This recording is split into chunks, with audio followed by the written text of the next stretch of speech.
Hi, I'm Pearl. I wanted to talk today about awareness, and if I may have your permission to teach you a little something about awareness.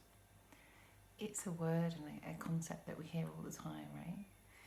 And it's funny, I was on LinkedIn the other day and there was a conversation and some people were talking about somebody else and they said, this person's got no awareness.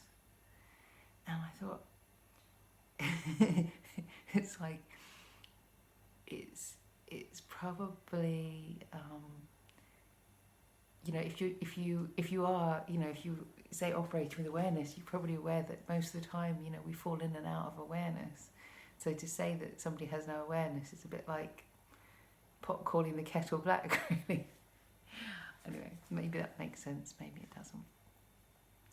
But we talk a lot of things, we say a lot of things about being woke, about being awakened and those kind of things, and they're very sort of interconnected with awareness and that concept. And I just wanted to talk about how our feelings relate to awareness. There's a lot of ways we can talk about awareness, our sort of consciousness and our awareness of being alive and what it means to be human, all those things. But I was trying to explain to somebody recently, and this is how I was explaining how I work with my practice, which is feeling real emotions every day.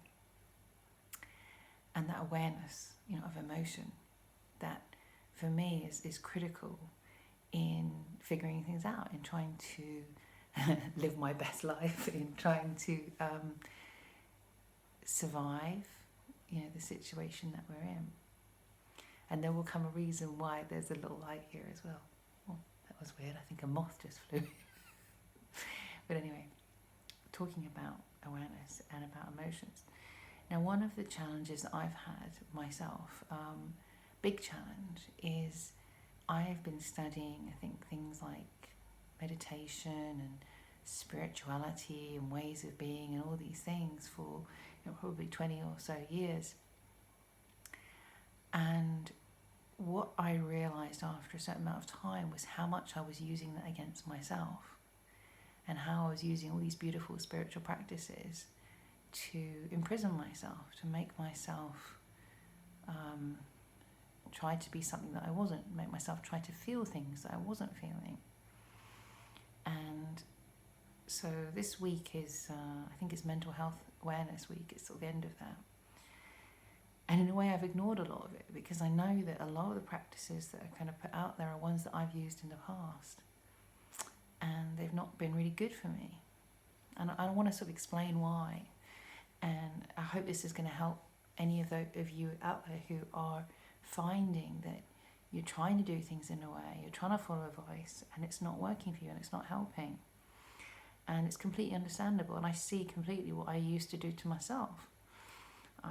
And so a lot of the time what I'll do is I'll look out there and people will be saying things like, just say, I am happy and I am grateful and I am this and I am that, and use these things as mantras to try and make ourselves feel something that we don't necessarily feel. And there's this sort of, there's a sense to it, but it's really about light and about dark, and what I've discovered is that sometimes, when we try to light things up, we try and make everything light and bright, and what we end up doing is kind of blinding ourselves, and we can't really see properly. And I was talking to, yesterday I was doing an interview with a lady in South Africa, and we were talking about going on safari, and I was talking about an experience I had in the dark.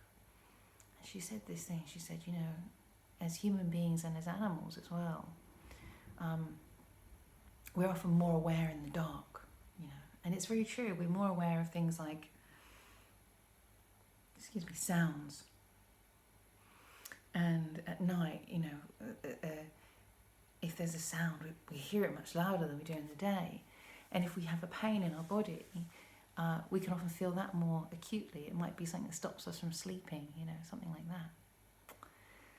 And so sometimes, when we're trying to be positive all the time, we're trying to be very positive, what we're actually doing is we're ignoring the truth of how we're feeling. And I always say that meditation is a practice for helping us to discover the truth. And it can be very difficult. It can be very difficult to discover the truth and to go through the truth, to find the real truth. What do I mean by that? I mean that sometimes when we repress our feelings and our emotions, we create a lot of problems. We create a lot of problems in our bodies, in our lives. And I was thinking about today, I think I'm having kind of a problem with anger at the moment. But I was out and I was walking and I thought, well, what if I never got angry? What if I never got irritated? What if I never stood up for myself? And I thought back to some times in my life when that was probably quite true. That I didn't say what I thought, and I didn't say what I meant, and I didn't do the right thing because I didn't want to I didn't want to have any conflict, I didn't want to have a disagreement, I didn't want to have any problems. So I hid from all those things. And I hid from my emotions, I hid from my true emotions. And it did make me sick, it did make me ill. And I was thinking, at the moment I feel like I'm just avoiding so much, like most of us, we're trying to avoid where it's busy and avoid other people. And, I went out and I went to a really beautiful space and there were quite a few people out this evening and there were runners going around and I was like, oh, but avoid those, And I was looking at where they were going. I was like, okay, well, let me do this so that I don't come into conflict. I don't come into conflict with anybody.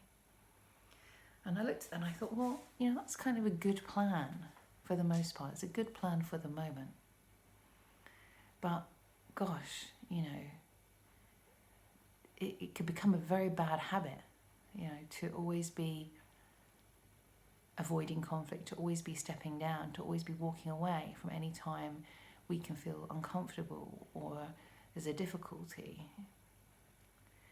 And we have to be very careful because running away can be an excellent thing to do at times. Discretion is the better part of valor, but sometimes it can be the worst thing that we can do for ourselves, for the other person, and for everybody around us. But let's come back to these emotions, and I want to try and explain this in a really good way. So, in terms of, I say, being a spiritual warrior, our emotions are so important.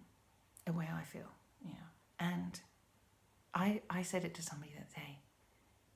Our awareness of our emotion. If we imagine that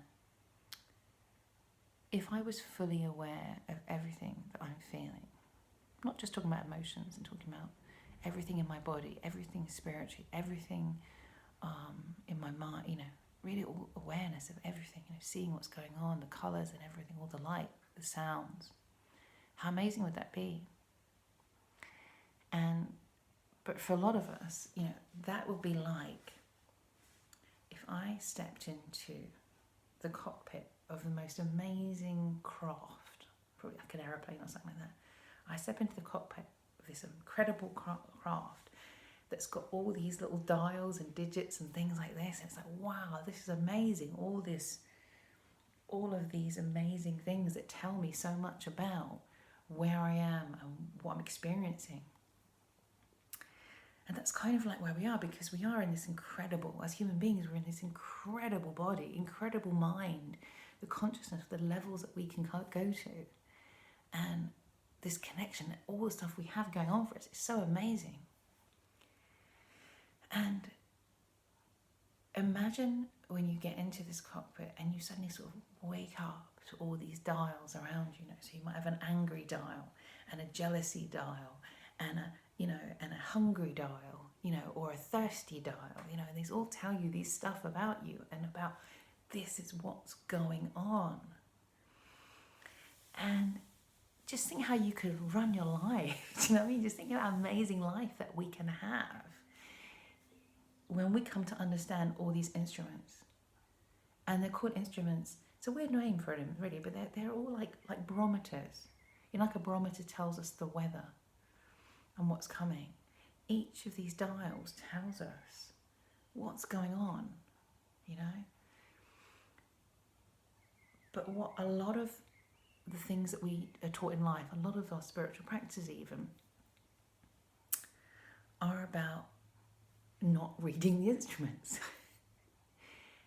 And most of us have difficulty in reading the instruments because we don't really know how to do that. And when we were kids, we sort of got into our great big plane and we had all this stuff. And we knew when we were little babies who would like, I'm thirsty, I'm hungry, I'm tired, and we get kind of taught to self-soothe. We get taught to be quiet. We get taught to wait. Just wait till we get home. You can't have a drink right now. You've got to wait till we get home. All these ways we've taught ourselves to ignore these instruments, and that comes down to fitness as well. We have a thing of so a lot of people in a lot of classes be like, oh, ignore the fact you're tired and work through it and do that, and you're thinking, this little dial is going, I'm exhausted, I need to slow down. And the same thing in work. I'm tired, I want to slow down. No, you have to keep going. Yes, you'll have to keep going. And you think, well, imagine if that's how you fly a plane, because that would really be a bad way to fly a plane, right? And one of the things that happens when we sort of become aware and we say, right, let me try to live my life with awareness. Let me try to see. There's another thing as well. Like we talk about awareness, and there's another kind of awareness of being aware of other people and their needs and their rights and respecting other people. That's really great. Obviously it's really great. But that's really hard to do if we haven't learned to live with awareness of ourselves. So I find generally that a lot of people who, and a lot of great people who are really there for other people and do a lot for other people and always putting other people's needs first, and that's great, that's a really beautiful thing. But when they do that and they're not actually reading their own instruments and working with those instruments, they're the people who get into trouble. When I live my life like that, I get into trouble. When I live my life like that, I can sometimes have a very bumpy landing. Because I've stopped checking in the instruments. I've stopped checking in how tired I am, or how stressed I am, or how hungry I am, or how thirsty I am. And I'm just living in a kind of red alert mode. And one of the other things that happens very often when we start to live with awareness, and for me, like when I sort of opened up to my feelings and said, I've got to stop. I always say, like, a lot of us, it's like we have all these incredible instruments that tell us so much about life and our experience of it. And what we've learned to do is, if something looks a bit dodgy on the panel, we just stick a bit of tape over it, It's like, I'm hungry, stick a bit of tape over it. I'm tired, stick a bit of tape over it. I'll be all right, Is that really a good idea? If I say it that way, how crazy does it sound that I've got all these amazing instruments that tell me there's a problem? If I'm angry all the time, there's a problem. If I'm fearful all the time, there's a problem. If I'm jealous all the time, there's a problem. And for most of us, the problem, there's two ways of looking at it. One is, I'm flying my plane and I've got a problem with an instrument. Yeah. Something's going woo, woo, woo, like me in anger at the moment. Woo, woo. And one of the ways we can look at it is we can say, there's a problem with that instrument because I'm really flying low. So I've got a real problem with altitude, right? So what I'm saying is, if I'm hungry all the time, sorry about that. Whoops, sorry about that noise. Okay. But if I'm hungry all the time, maybe I need to look at my nutrition. Maybe I need to look at eating things that keep me fuller for longer. Maybe I need to look at, how and what I'm eating. Sorry about this, the dishwasher. I know, I'm so privileged. And the other thing is, if I'm hungry all the time, so if my dial's saying low fuel. So I don't know if you ever find, if you drive a car, sometimes if you put cheap fuel in your car, it runs out quicker than if you put expensive fuel in there. So we can look and say, well, hang on, is there a problem with the fuel because I keep going down? Or what it might be is there's a problem with the instrument. And what I mean by that is that maybe it's actually our reaction to what's going in our body. So maybe what's happening is we are perceiving hunger because it's like our mind is hungry. Our mind wants the distraction of eating. Our mind wants the comfort of eating. So we think we're hungry, but actually what we are is bored. And there's another way of looking at it, and for some people that don't eat when they're hungry. So for example, they've got so used to denying the fact that their body needs food that they don't eat when they need to.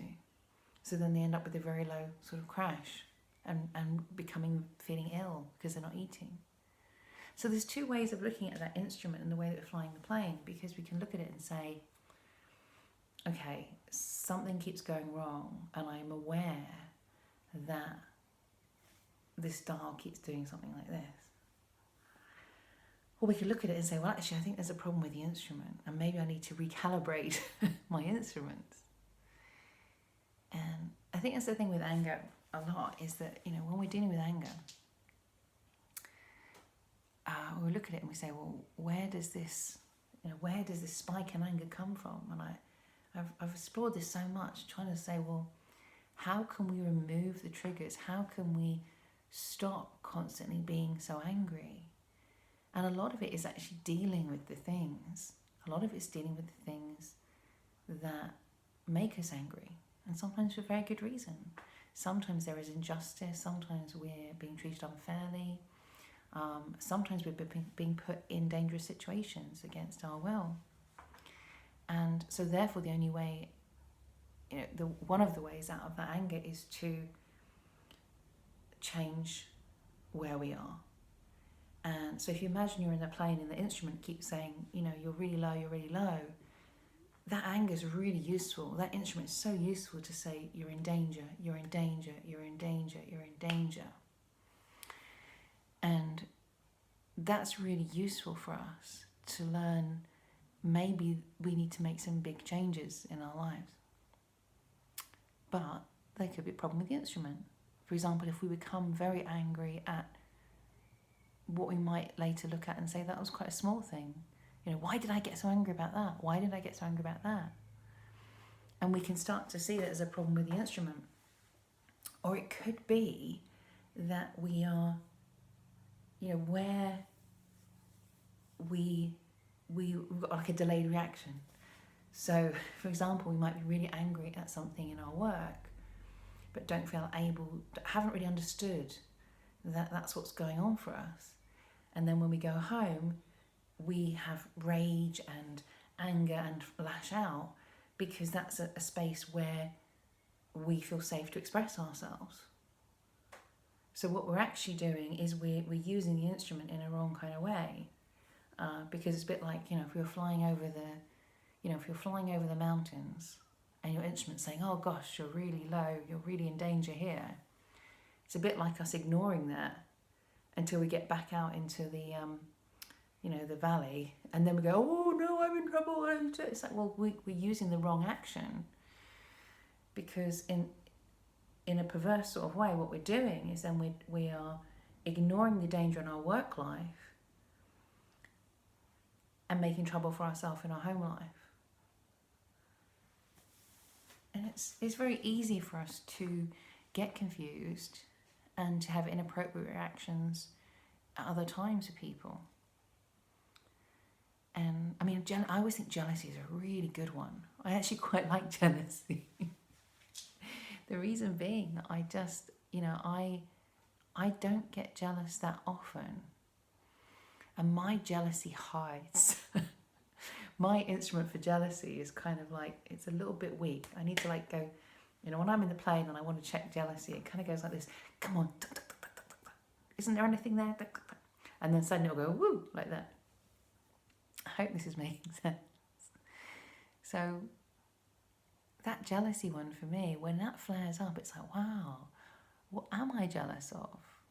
If I see somebody who's doing something amazing, I think, well, am I jealous of the clothes they're wearing? Am I jealous of their lifestyle? Am I jealous of their relationship? Am I jealous of what they're doing? Do I want to be that? Do I want to be running my own company? Do I want to be doing this? Or maybe what I'm jealous of is just somebody who really is doing what they love. And maybe I'm just not finding that thing of expressing myself in a way that is really true to me. Maybe I'm still looking and it looks to me like they found something. And sometimes we can just be jealous of people because they've found like their home, they found their goal, and we might not be there yet. So, and it's very important when we're jealous and we look at something like that to understand that we're not actually jealous of what they have in their life. We just want our own version of that. And that's so important to understand that, because otherwise we can be looking to, it's one of those things where happens with people that we love, our parents, our uncles and aunties.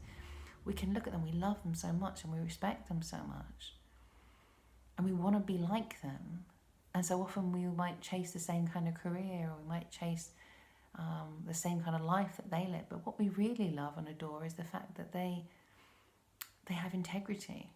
They're doing what they love. And so sometimes it can take us a while to figure that out. It can take us a while to figure out that our jealousy is in relation to this or that or something else. So what I'm really talking about is changing the way that we relate to our emotions. And it's kind of big and it's kind of powerful, and sometimes that means we can only make small changes at a time. And it's a bit like coming into this great big cockpit, with all these instruments. And when somebody comes up to us these days, they say, how are you doing? How do you feel?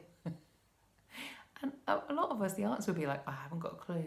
I just don't know. I haven't got a clue how I feel right now. I know that I get upset. I know that sometimes I feel depressed. I know that sometimes I get excited about really weird things. I feel hungry a lot of the time, but I don't think I'm really hungry. And we're kind of in a strange place for a lot of us. And for me, I think a lot of that is to do with grief and denial. And we kind of have to get into that cockpit and start looking at the instruments, and we have to start learning. If you went into if you got into the cockpit of a plane, maybe it's not a brand new plane, maybe it's been around for a while, maybe it's around for a few years, like me.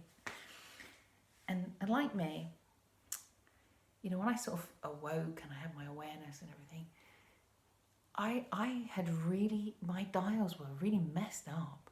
They really were. Because what I had done, I had kind of taken some tape and I'd written on that tape, like a post-it note, and I'd written a load of them. And I'd written big letters and I'd stuck them over all these dials on my dashboard. And I'd written the same thing on a lot of them. And what I'd written was happy. Happy. And I'd stuck that one on there, stuck them all. So when I kind of woke up in this situation, and this is, when I wrote this book, Free Feeling Real Emotions Every Day, I kind of woke up in this cockpit of flying this plane, which is me, and I looked down and I realised those aren't real dials, those aren't real emotions. That's just a bit Post-it note that I've taped over it. I've taped over my emotions. And the plane was going all kinds of me, because I was not paying attention, could not pay attention. The plane had been kind of limping for a really long time, and I had no idea, because I was just like, I'm happy. You know, the guy radios in, how you doing out there? And I'm like, oh, I'm happy. Yeah, I'm happy. And then what happened was, I realised this is not real. This is I made this up. Because, you know, when I was younger, I couldn't take action at that time. I wasn't capable of taking action at that time to rectify the situation. So I had to just keep flying the plane. So to make myself feel better, I just put some tape over all this stuff. And I started peeling off the Post-it notes. So I peeled off the happy one, and underneath it's not happy. The instrument is lonely. And I was really lonely. Wow. I take off another one. Sad. Really sad. I was like, really? I thought I was happy. No, sad. Really sad. Wow. Whoa. Okay. Next one. What's that read? I peeled off the happy, and underneath it was desperate. I'm desperate. I'm so desperate. Wow. I had no idea.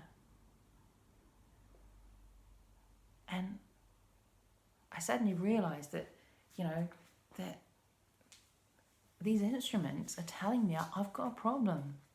I've got really big problems. And I need to start figuring out how to read these instruments. I need to start figuring out, what do I do? How do I use this thing, this, what you call it, joystick or control, whatever. What buttons do I press to get the lonely to stop being so lonely? What buttons do I press to stop getting the desperate so desperate? What buttons do I press to stop being so sad?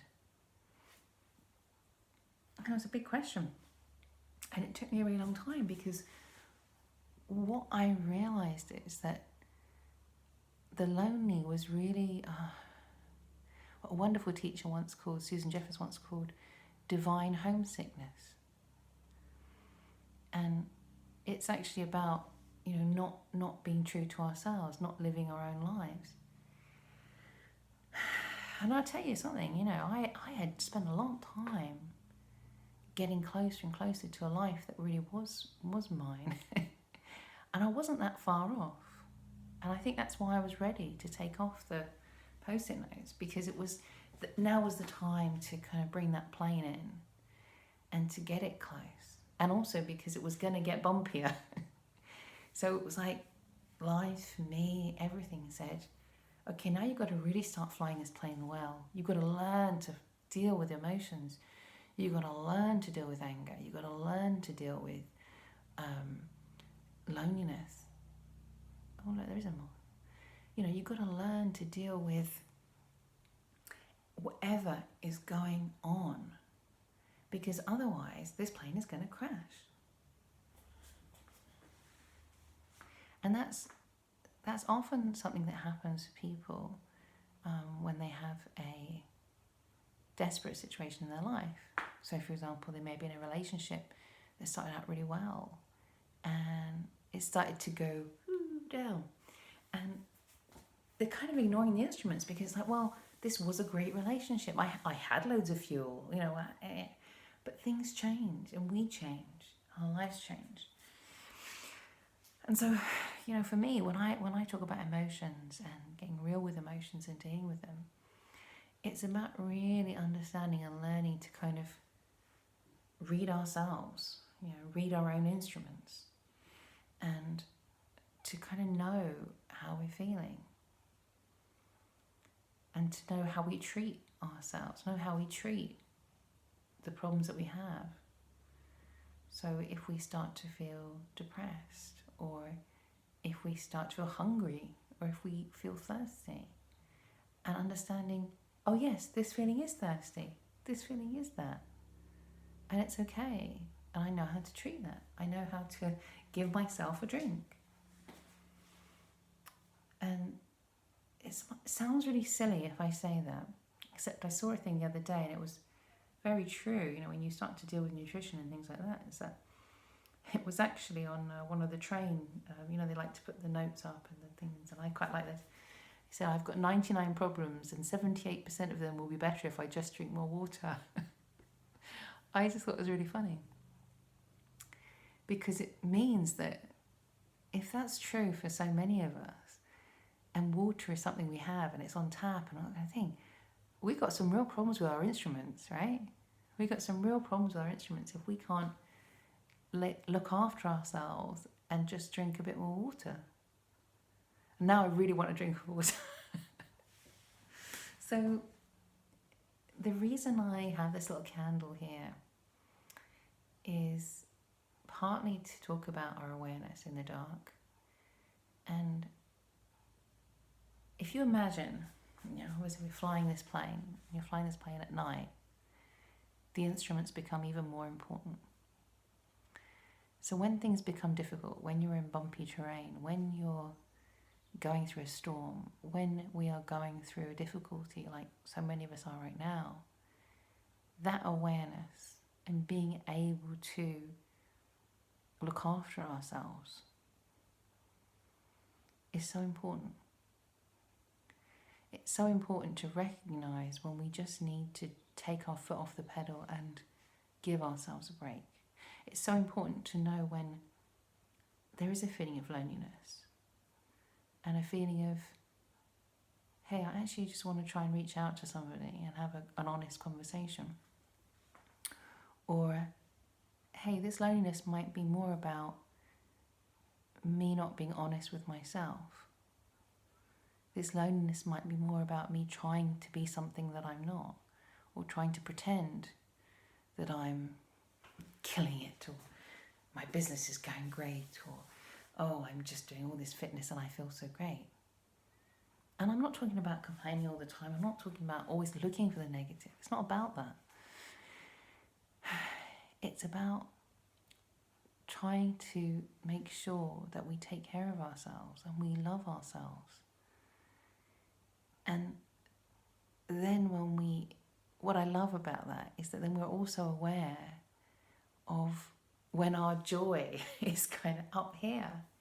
And that's so important, because when we recognize those moments when we're truly, truly joyful, we know what helps us. So this week I had a particularly difficult day, and I did a Zumba class, a live Zumba class, and as I was doing it, I just fell in love again, you know, with Zumba and with dance and this instructor. And I thought, wow, this really makes me feel good. This really makes, you know, and I think that's the thing, is that sometimes when I'm doing Zumba, I'm kind of working, you know, I'm looking very much at the steps and the music, and I'm being very analytical. And on this occasion, I just let go, and I was a student, and I just listened and learned. And I forgot, oh yeah, I can just enjoy this like this. You know, maybe even if you love music and you play music, when you listen to a piece, sometimes you get into a bit of like a busman's holiday, and then one day you sort of think, you get carried away and lost in the music, and you forget to think about what it's actually about. If you love food, that you just stop and you just enjoy the food instead of thinking about, you know, how do I make this at home? What's the recipe? Who cares? Just enjoy the moment, you know? And it's learning to be able to, I say, it's really just about understanding and learning who we are and how we respond to things. And when we have a difficulty, and what gives us a difficulty, and, you know, when we are feeling and what we are feeling. And this light, I wanted to just do something with this. I like this. When you have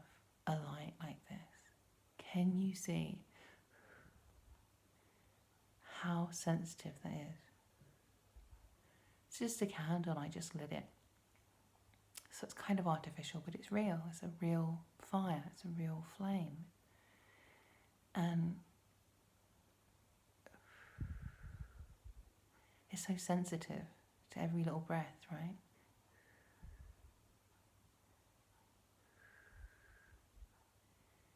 And I think it's the more time we spend understanding our instruments, the more time we spend listening and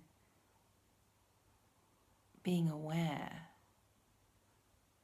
the more sensitive we become. Not in a way, in a negative way of, oh, you're so sensitive and you get upset about everything. But in a way of being aware of, that's irritating me. I wonder what that is, you know. And a very good friend of mine,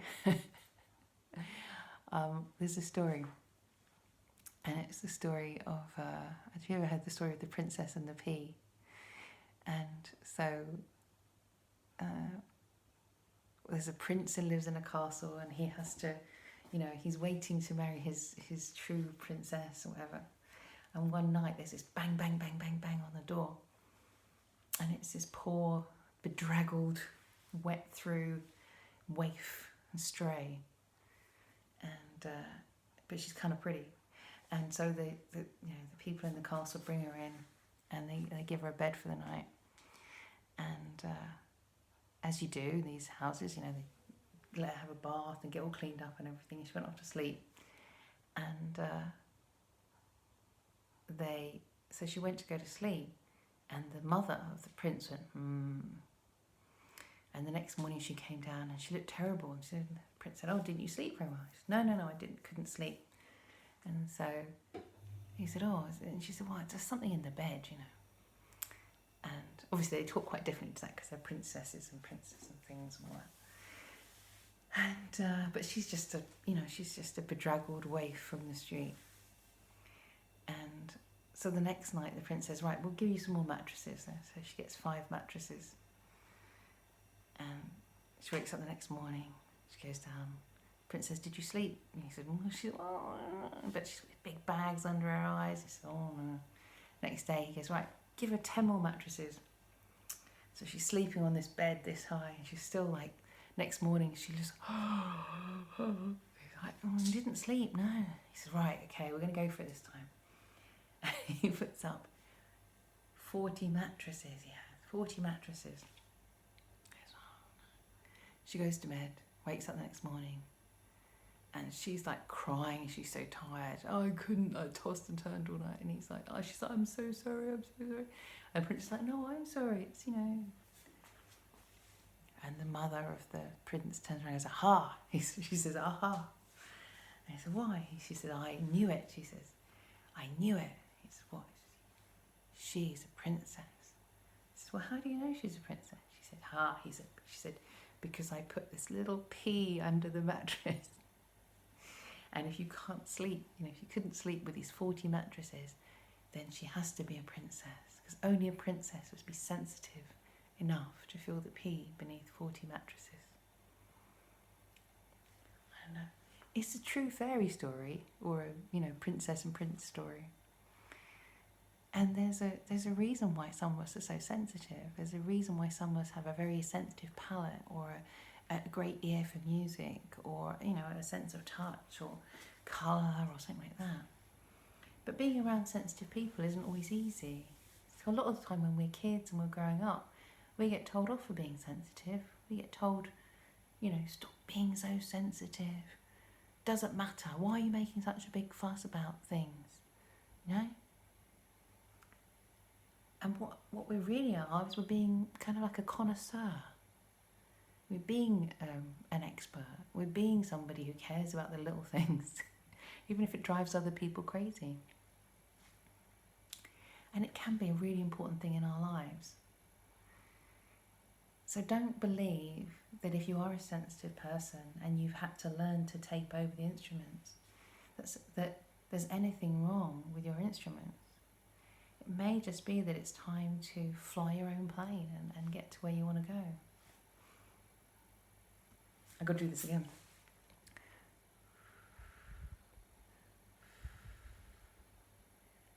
I'm going to do something dramatic now. But just remember, it's your plane, and, flying your plane is a great joy. It really is a wonderful thing. And the best part about when you learn all these instruments, you learn to deal with them, is then you spend less time in difficulty. You spend less time in drama, less time worrying about hitting the ground, because you've learnt to fly. You've learnt to fly with all of these wonderful instruments. You've learnt to take care of your body. You've learnt to take care of yourself when you start to feel depressed. You've learnt to take care of yourself when you start to feel really negative. You've learnt that, the self-talk that sometimes is very dark is not true.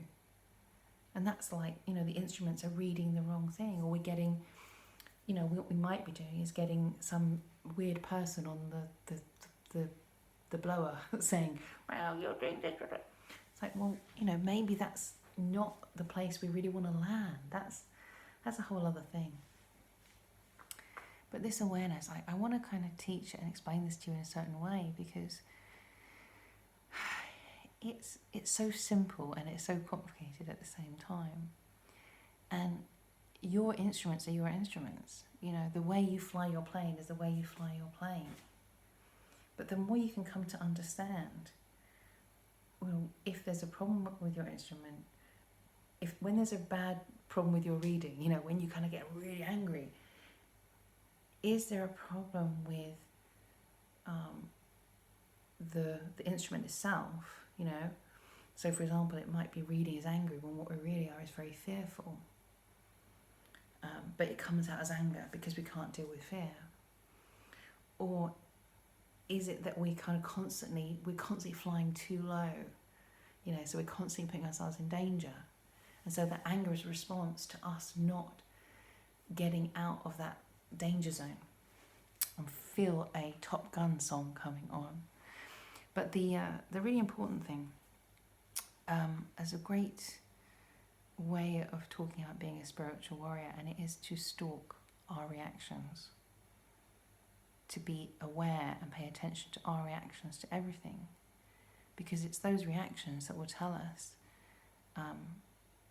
who we are right now, and if we want to or need to grow in certain directions. If we are constantly jealous of someone, if we are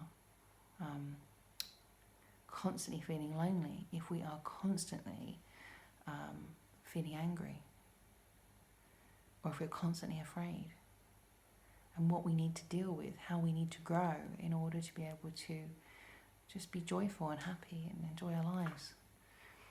And right now, this time that we're going through, it's a challenging time, and it's rough terrain, and it's kind of dark. So we have to be more and more aware of our instruments and how we can use our awareness to make our lives exactly what we want them to be. So I hope that helps. It's all right. I'm going to do a dramatic end. I'm going to do this. Ready?